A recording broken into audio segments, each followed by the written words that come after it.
All right, here we go. Yeah. Aswand Cruickshank, your one and only Move Swiftly speaker, checking in for a daily Move Swiftly thought, giving you a perspective on teamwork that you will not get anywhere else. Another great day on the comeback.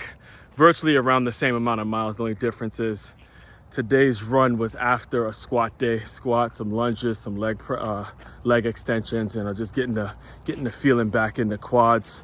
Make sure I got a band stretch in and did some foam roller stuff as well. All right. So as far as today's Move Swiftly thought, let's get into this. Let's get into this Shiloh Sanders hit. This Shiloh Sanders hit against UCLA, the 2023, the hit in which Shiloh Sanders was kicked out from, and there was all this bitching and moaning and complaining. I believe Coach Prime actually said himself that it was a ridiculous call to kick him out the game. While I do agree that he should not have been ejected, it needs to be said that that was not the way to tackle. That's not the way to tackle. I put a picture on my Instagram and my Facebook just last night showing Shiloh's shoulders, his feet are towards the sideline, his arms all over the place. No way he can wrap up. All it takes is for the ball carrier to take one step, one cut, and he's out of there. He's whiffing.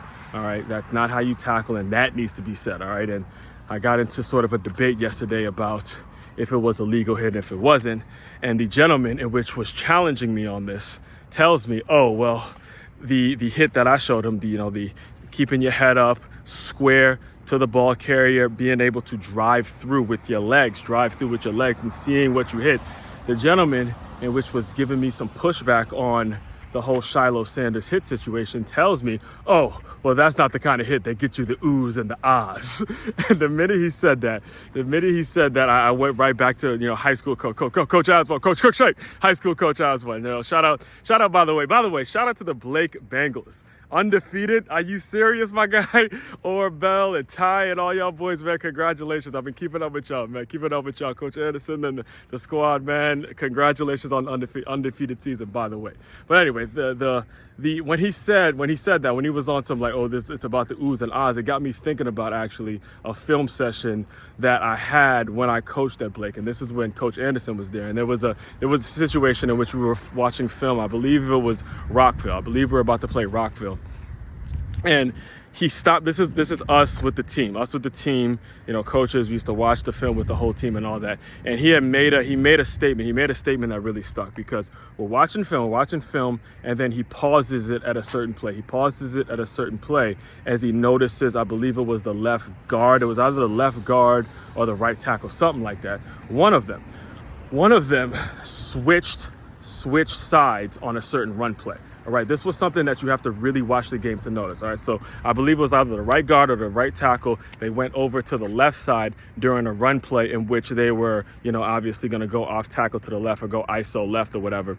And the one thing he told the kids when he paused it, and he goes, look, you see this? Did you notice that number 73 is no longer on the right side? Now he's on the left side or whatever it was, and they're running to that. They're obviously running to that side because that's their stronger lineman.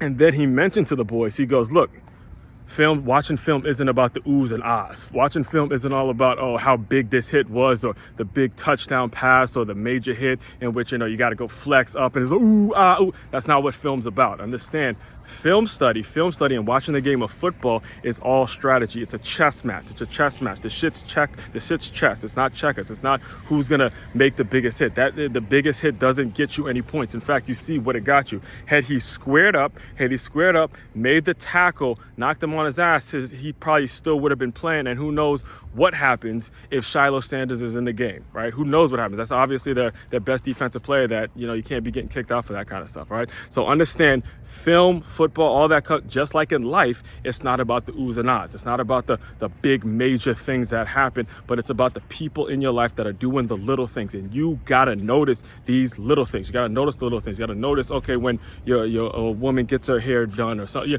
all the little things, right? All the little things you have got to notice. And that's what life's about. That's what this game's about. And that's what this game teaches. I say it so often. I say it all the time, to the point where you probably tired of hearing me saying it. At times I get tired of saying it myself, but I'm going to say it again. The game teaches life. The game teaches life. Every single day I could pull out example after example after example after example after example after example in which it parallels life in so many different situations. Got me? Understand, not about the oohs and ahs, all right? By the way, main website to check out to dive deeper into all of this content, all of this work, it's makeyourmove.com. That's makeyaMove.com. Also, seeing that I am thinking about the Blake Bengals, anybody that's in the NIL or former Blake players that want to get busy with this NIL stuff, make sure you holler at me for sure. Again, congrats on the season, man. Happy you guys are doing well. Aswand Cruickshank, your one and only Move Swiftly speaker, checking out. You guys continue to move swiftly. We will talk more soon.